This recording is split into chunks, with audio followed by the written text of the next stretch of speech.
இயேசு கிறிஸ்துவின் இணையற்ற நாமத்திலே உங்கள் யாவருக்கும் என்னுடைய அன்பான வாழ்த்துக்களை தெரிவித்துக் கொள்கிறேன். எத்தனை பேர் டெய்லி பைபிள் வாசிக்கிறீங்க? எத்தனை பேர் டெய்லி ஆண்டவரோடு பேசுகிறீர்கள்? தெரியும், எல்லாருமே நீங்கள் செய்றீங்கன்னு சொல்லி தெரியும். பைபிளில் இருக்கிற ஒரு சம்பவத்திலிருந்து ஒரு சின்ன உதாரணத்தை நான் காண்பிக்கிறேன். ஆண்டவரோடு உரையாடும் பொழுது ஆண்டவரை நாம் அதிகமாக அறிந்து கொள்கிறோம். ஆவிக்குரிய உண்மைகளையும் நாம் அறிந்து கொள்கிறோம். யோவான் 4ஆம் அதிகாரத்தில் இயேசு கிறிஸ்து யார்கிட்ட பேசிக் கொண்டிருப்பார்? சமாரிய பெண். யோவான் 4ஆம் அதிகாரத்தில் நம்ம பார்க்குறோம் இல்லையா? அந்த பெண்ணோடு ஆண்டவர் உரையாடும் பொழுது அந்த பெண்ணும் இயேசு கிறிஸ்துவோடு பேசிக் கொண்டிருக்கின்ற பொழுது என்னவெல்லாம் நிகழ்ந்தது என்று சொல்லி நான் பார்க்கின்ற பொழுது அந்த பெண் ஆண்டவரை அதிகமாக கூடுதலாக அறிந்து கொள்வதை நாம் பார்க்க முடியும்.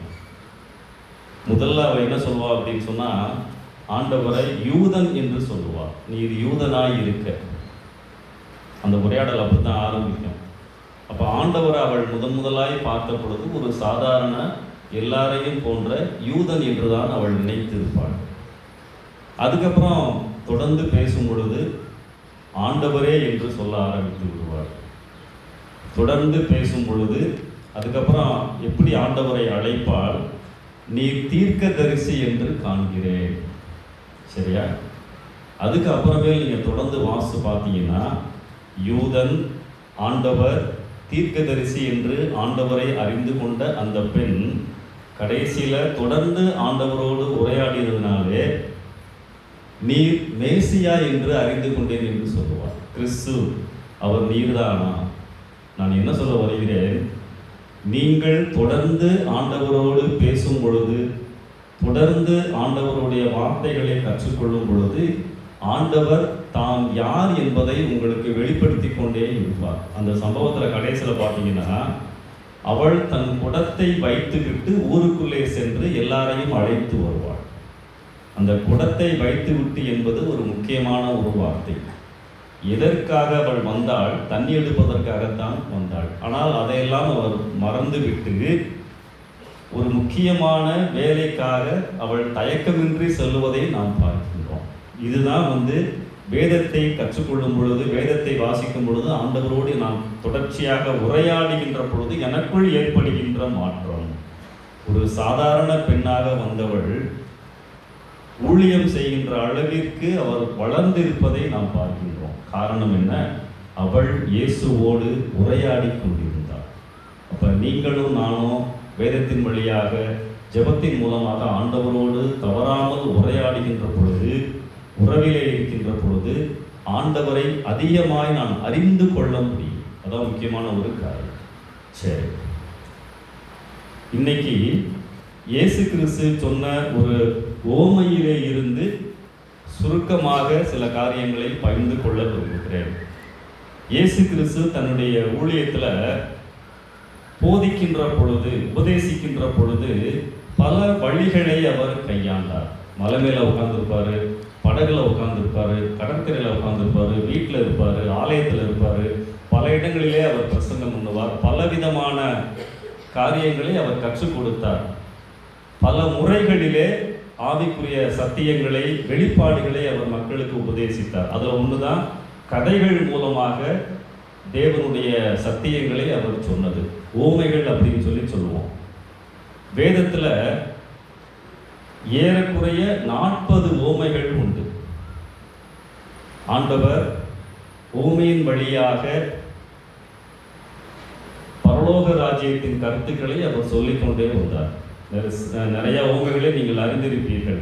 இளைய குமாரன் ஓமை, காணாமல் போன ஆடு, காணாமல் போன காசு, திராட்சை தோட்ட விதைக்கிறவன் ஓமை, இப்படி நிறைய ஓமைகள் உண்டு.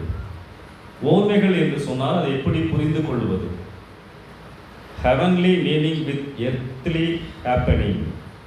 heavenly meaning with earthly happening அப்படின்னா பரலோக அர்த்தங்களை கொண்ட பூலோக நிகழ்வுகள். இந்த உலகத்தில் நாம் பார்க்கின்ற செய்கின்ற சில காரியங்களை வைத்து, நமக்கு நன்றாய் தெரிந்த சில காரியங்களை வைத்து விளக்கமாக சொல்லி அதன் மூலமாக பரலோக ராஜ்யத்தின் அல்லது ஆவிக்குரிய காரியங்களை, கடவுளை குறித்த காரியங்களை வெளிப்படுத்துவது, அதுதான் ஓமை. மத்தேயு 22ஆம் அதிகாரத்தில் முதல் 14 வசனங்களில் இயேசு கிறிஸ்து ஒரு ஓமையை சொல்கிறார். பரலோக ராஜ்யம் எப்படிப்பட்டது என்பதை குறித்து விளக்கும் பொழுது அவர் இந்த ஓமையை சொல்வதை நாம் பார்க்கின்றோம். அந்த ஓமை என்ன அப்படின்னு சொன்னால், வாசிக்க சொன்னால் நேரம் ஆயிரும். அந்த ஓமையிலே ஆண்டவர் என்ன சொல்லுகின்றார், ஒரு ராஜா தன்னுடைய மகனுக்கு கல்யாண அழைப்பை கொடுத்திருக்கிறார். அந்த நாள் வந்தவுடனே தன்னுடைய வேலைக்காரர்களிடம், யாரெல்லாம் நான் கூப்பிட்டுருந்தனோ அவங்களெல்லாம் ரெடியாக இருக்குன்னு சொல்லுங்கள், போய் கூப்பிட்டுட்டு வாங்கன்னு சொல்கிறாரு. அப்படி கல்யாணத்திற்காக வர வேண்டிய மக்களை அழைப்பதற்காக ராஜாவினுடைய வேலைக்காரர்கள் செல்லுகின்ற பொழுது யாருமே வரலை. எங்களுக்கு வேலை இருக்குது, தோட்டத்துக்கு போகணும், அங்கே போகணும், இங்கே போகணும் அப்படின்னு சொல்லி காரணங்களை சொல்லி விடுகிறார்கள். அப்போ ராஜாவுக்கு கோபம் வந்துடுது. ராஜா என்ன பண்ணுறாரு, என்னை அவமானப்படுத்திட்டாங்கன்னு சொல்லி அவங்களையெல்லாம் அழித்து விடுகிறார். அழிச்சிட்டு தொடர்ந்து என்ன சொல்கிறாருன்னா, தன்னுடைய வேலைக்காரங்கிட்ட, நீங்கள் போய் சாதாரண மக்கள்கிட்ட, வயலில் வேலை பார்க்குறவங்ககிட்ட, கடத்தரோட நிற்கிறவங்கள்ட்ட போய் சொல்லுங்கள், இந்த மாதிரி கல்யாண விருந்து சாப்பாடு ரெடியாக இருக்குது அப்படின்னு சொல்லி சொல்லுங்கள், அவங்களெல்லாம் கூப்பிடுங்கன்னு சொல்லி சொல்கிறார். அப்படி போய் சொன்ன உடனே நிறைய பேர் வந்துட்டாங்க. அந்த நேரத்தில் அழைக்கப்பட்டவர்கள், ஏற்கனவே சொன்னவர்கள் வரலை. அப்போ கல்யாண விருந்து அந்த மண்டபம் வந்து ஃபுல்லாக மக்களால் நிறைஞ்சி இருக்குது. ராஜாவுக்கு சந்தோஷம். ராஜா அப்படியே உள்ள மக்களை பார்க்க வர்றாரு. எல்லாரும் சாப்பிட்டுக்கிட்டு இருக்காங்க. அதில் ஒருத்தன் மாத்திரம் கல்யாண வஸ்திரம் தரித்திராமல் உட்கார்ந்திருக்கிறான். Special dress for marriage. அப்போ அவனை பார்த்து நீ எப்படி உள்ளே வந்தேன்னு கேட்குறாரு. அவன் முழிக்கிறான். அவனை கொண்டு போய் வெளியே போட்டுடுறாங்க. ஸோ இதுதான் ஆண்டவர் சொல்லுகின்ற உவமை. இதில் முதலாவது நடந்த காரியம் வந்து யூதர்களை மனதிலே வைத்து ஆண்டவர் சொன்னது. அதில் நம்ம என்ன தெரிஞ்சுக்கலாம் அப்படின்னு சொன்னால், ஒரு முக்கியமான அழைப்பு வந்திருக்கின்றது. பொதுவாக அந்த நாட்களில் வந்து மேரேஜ் இன்விடேஷன்லாம் இப்போல்லாம் நிறைய மாறிடுச்சு இல்லையா. ஒரு 10-20 வருஷத்துக்கு முன்னாடி வீட்டில் போய் பத்திரிக்கையை கொடுப்பாங்க, எல்லாத்துக்கும் அப்படி தான் கொடுப்பாங்க. இப்போல்லாம் அது மாறிடுச்சு. இப்போயும் வீட்டுக்கு வர்றாங்க, ஒரு தட்டில் வச்சு சாக்லேட்லாம் வச்சு கொடுக்குறாங்க.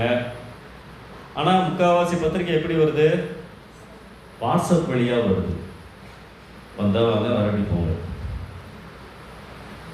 இப்போ எல்லாம் முறை மாறிடுச்சு. ஆனால் அந்த நாட்களில் வந்து 2 விதமான இன்விடேஷன் கொடுப்பாங்களாம். ஆரம்பத்தில் வந்து தோராயமாக ஒரு தேதியை சொல்லிடுவாங்க. இன்னும் ஒரு 2 வாரத்தில் கல்யாணம் இருக்கும், நீங்கள் வந்து ரெடி ஆகுதுன்னு சொல்லிடுவாங்களாம். போய் அறிவித்து விடுவார்கள். அதுக்கப்புறம் அந்த கல்யாண டேட்டுக்கு முன்னாடியோ அல்லது காலையிலையோ போய் எக்ஸாக்டாக எல்லாம் ரெடியாக இருக்கு வாங்கன்னு சொல்லி சொல்லுவாங்க. அது 2வது அழைப்பு. அப்படி அழைப்பு கொடுக்கின்ற பொழுது, கல்யாணத்துக்கு வருகின்ற பொழுது ஒரு அடையாளமாக கல்யாண வஸ்திரம் எல்லாத்துக்கும் கொடுப்பாங்களாம். அதை வந்து கண்டிப்பாக போட்டுட்டு தான் வரணும். ராஜா வீட்டு கல்யாணம் அது ஒரு அடையாளம், நீங்கள்லாம் விருந்துக்கு வந்திருக்கீங்க அப்படின்றதுக்காக. அப்போ முதலாவது வந்து இந்த கல்யாண விருந்தை அசட்டை செய்த மக்கள் யூதர்களை மனதிலே வைத்து ஆண்டவர் சொல்லுகிறார். அவங்க வந்து வயலுக்கும் வியாபாரத்துக்கும் போகிறேன் அப்படின்லாம் சொல்லி சாக்கு போக்கு சொல்கிறாங்க. வயலுக்கு போகிறது தப்பு கிடையாது, வியாபாரம் பண்ணுறது தப்பு கிடையாது. இன்னொருத்தர் என்ன சொல்லுவார், இப்போ தான் நான் கல்யாணம் ஆயிருக்கு வரமாட்டேன்ருவார். கல்யாணம் பண்ணுறது தப்பு கிடையாது. ஆனால் அவர்கள் ஆண்டவர் எதை விளக்க விரும்புகின்றார், ராஜாவினுடைய கல்யாணம் மிக ஒரு சந்தோஷமான ஒரு நிகழ்வு, ஒரு அற்புதமான ஒரு காரியம். அதனுடைய அருமையை அவர்கள் உணரவில்லை. உலகத்தின் காரியங்கள் தான் பெருசு அப்படின்னு நினச்சிட்டு இந்த கல்யாணத்துக்கு வராமல் இருக்கிறாங்க. ஆண்டவர் யூதர்களை மனதிலே வைத்து சொல்லுகிறார், இயேசு கிறிஸ்து மேசியாவாக வந்திருக்கின்றார். ஆனால் இவர்கள் மேசியாவை எதிர்பார்த்து தான் யூதர்கள் வாழ்கிறார்கள். ஆனால் அவர்கள் இயேசுவை ஏற்றுக்கொள்ளவில்லை. அப்படி ஏற்றுக்கொள்ளாவிட்டால் உங்களுக்கு இப்படிப்பட்ட அழிவு வரும் அப்படின்னு சொல்லி முதல் பகுதியில் சொல்றார். 2வது பகுதி தான் முக்கியமானது. அங்கே ஒருத்தன் உட்காந்துருக்கான், எல்லாரும் சாப்பிட்டுட்டு இருக்காங்க. ராஜா என்னத்தை பார்க்குறாரு? கல்யாண வஸ்திரம் தரித்திராத ஒருவனை பார்த்து. அப்போ எல்லாத்துக்கும் உள்ளே வரும் பொழுது ஒரு டோக்கன் மாதிரி, அடையாளம் மாதிரி ஒரு ஸ்பெஷல் ட்ரெஸ்ஸு கொடுக்குறாங்க. அது எப்படி இருக்கும் அப்படின்னு சொன்னால், ஒரு மேல் அங்கியை போல இருக்கும். பாஸ்டர் ஸ்கொயர் பாய்ஸ்லாம் போடுறாங்க இல்லையா, அது மாதிரி ஒரு மேல் அங்கியாக இருக்கும். அது விசேஷித்தமானது. ராஜா வீட்டு கல்யாணத்தில் அதை போட்டுட்டு போனால் தான் கௌரவமாக இருக்குன்னு சொல்லி எல்லாத்துக்கும் குடிக்கின்ற ஒரு காரியம். அப்போ இந்த மனிதன் என்ன செய்யறான்? வேறு வழியாக உள்ளே வந்திருக்கிறார். அதைத்தான் ராஜா கண்டுபிடிக்கிறார். நீ எல்லாத்துக்கும் ஏன்னா இலவசம்தான், எல்லாரும் உள்ள வரலாம், ஆனால் நீ முறைப்படி வரவில்லை என்பதற்காக ராஜா அவனை தண்டிப்பதை நாம் பார்க்கின்றோம். ஏன் அவன் தண்டிக்கப்பட்டான்? இவங்க தானே வர சொன்னாங்க, நாங்கள் பாட்டுக்கு வயலில் உட்காந்துருந்தோம், ரோட்டில் உட்காந்துருந்தோம், நீங்கள் தான் கூப்பிட்டீங்க, உள்ளே வந்தாச்சு, வந்தவங்க ட்ரெஸ் இல்லாட்டி வெளியிடலாம், இது அநியாயம் இல்லையா என்று நான் கேட்கலாம். ஆனால் இங்கே ஆண்டவர் சொல்ல விரும்புகின்ற காரியம் என்ன? கொடுக்கப்பட்ட அழைப்பை துச்சமாக எண்ணினதினால் அவன் வெளியேற்றப்பட்டான். ராஜா வீட்டு கல்யாணம், கௌரவமாக அழைக்கப்பட்டிருக்கின்றான், சாதாரண மக்களையும் அவர் அழைத்திருக்கிறார். அப்படி இருந்தும் கூட ராஜாவினுடைய அழைப்பை துச்சமாக நினைத்து சாதாரணமாக பக்க வழியாய் அவன் வந்ததினால் அவன் வெளியேற்றப்படுகின்றான்.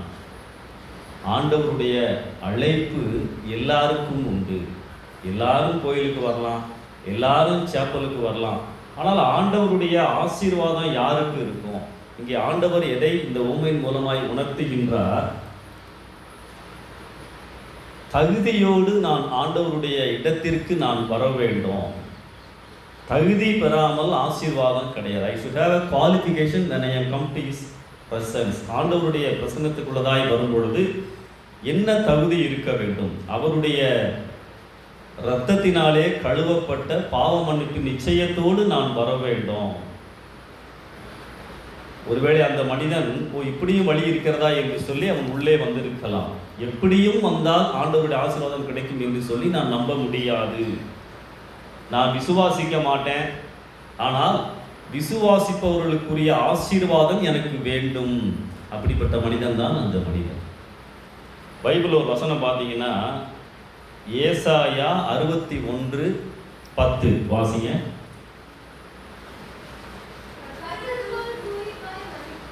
பூரியா இருங்க, அவங்களே வாசிங்க. பாவம் விடுங்க. ம் ம்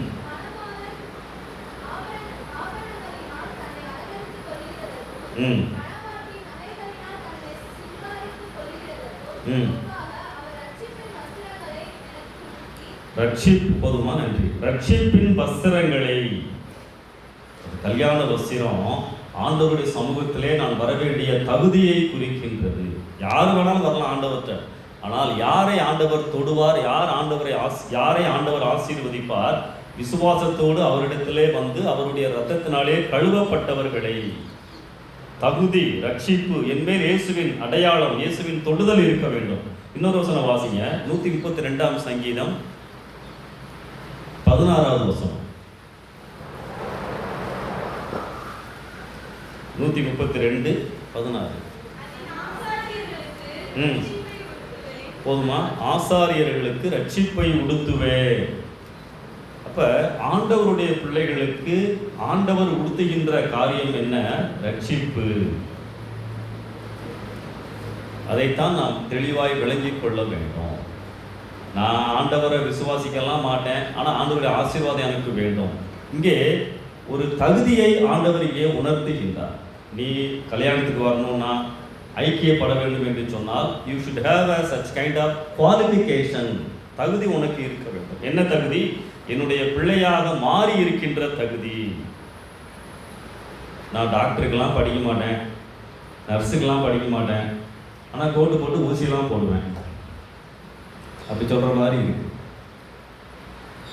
அப்போ இந்த ஓமையின் வழியாக ஆண்டவர் சொல்லுகின்ற காரியம் என்ன? கல்யாணம் என்பது ஒரு சந்தோஷமான ஒரு காரியம், விருந்து என்பது ஒரு சந்தோஷமான ஒரு காரியம், ராஜா வீட்டு கல்யாணம். அதை அசட்டை பண்ணக்கூடாது. ஆண்டவர் தருகின்ற ரட்சிப்பு என்ற ஆடையை நான் அசட்டை பண்ணக்கூடாது. ஆசீர்வாதம் மட்டும் வேணும், ஆனால் ஆண்டவருடைய வழிக்குள் நான் வரமாட்டேன். அதைத்தான் இந்த ஓமை நமக்கு உணர்த்துவதை நாம் அறிந்து கொள்ள வேண்டும். புரிஞ்சிடலாமா? ஆண்டவர் பரலோக ராஜ்யத்தை குறித்து இங்கே அவர் பேசுகிறார். பரலோக ராஜ்யம் என்றால் என்ன? ஆண்டவருடைய அரசாட்சி. ஆண்டவர் என்னை ஆளுகை செய்கின்ற காரியம். ஆண்டவர் என்னை ஆளுகை செய்தால் அந்த வாழ்க்கையில் தோல்வி இல்லை. ஆண்டவருடைய பந்தியிலே, ஆண்டவருடைய விருந்திலே நான் கலந்து கொள்ள வேண்டும் என்று சொன்னால் அந்த ரட்சிப்பின் வஸ்திரத்தை நான் அணிந்திருக்க வேண்டும். எல்லாத்துக்கும் ஆண்டவர் கொடுக்க விரும்புகின்றார். எல்லாரையும் ஆண்டவர் அழைக்கிறார். அந்த முதல் பகுதியில் வந்தவங்க ஆண்டவருடைய அழைப்பை, அந்த விருந்தினுடைய அருமையை அவர்கள் உணரவில்லை. டெய்லி சேப்பலுக்கு வரோம், காலையிலேயும் வரோம், சாயந்தரமும் வரோம், வேறு வழி இல்லை. ஆனால் எத்தனை பேர் இங்கே வருவதனுடைய அருமையை உணர்ந்திருக்கின்றோம்? அதைத்தான் நீங்கள் புரிந்து கொள்ள வேண்டும். நான் இங்கே வருவதனால் ஆண்டவர் என்னோடு பேசுகிறார், ஆண்டவருடைய வார்த்தைகளை நான் கேட்கிறேன், ஆண்டவரோடு நான் பேசுகிறேன், ஆண்டவர் என்னுடைய தேவைகளை சந்திக்கிறார், எனவே நான் வருவேன், அவரை ஏற்றுக்கொள்வேன். அந்த ரட்சிப்பின் வஸ்திரம் என்ற தகுதியோடு நான் அமர்ந்திருக்கின்ற பொழுது ஆண்டவருடைய எல்லா ஆசீர்வாதங்களையும் நான் பெற்றுக்கொள்ள முடியும்.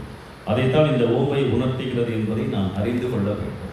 அழைப்பை துச்சமாக அவன் எண்ணினதினால் வெளியேற்றப்பட்டான். ஸோ ஆண்டவருடைய வார்த்தைகளை, ஆண்டவர் தருகின்ற அழைப்பை, ஆண்டவர் தருகின்ற வாய்ப்புகளை சாதாரணமாக, மலிவாக, துச்சமாக எண்ணாமல், ஆண்டவருடைய அழைப்பு எனக்கு சந்தோஷத்தை கொடுக்கும், ஆண்டவருடைய அழைப்பு என்னை நிரப்பும் என்ற எண்ணத்தோடு நான் வருவேன் என்று சொன்னார், அமர்ந்திருப்பேன் என்று சொன்னால் ஆண்டவருடைய சந்தோஷத்திலே நான் கலந்து கொள்ள முடியும், பங்கு கொள்ள முடியும், அந்த சந்தோஷத்தை பெற்றுக்கொள்ள முடியும். கண்களை மூடி ஜெபிக்கலாம்.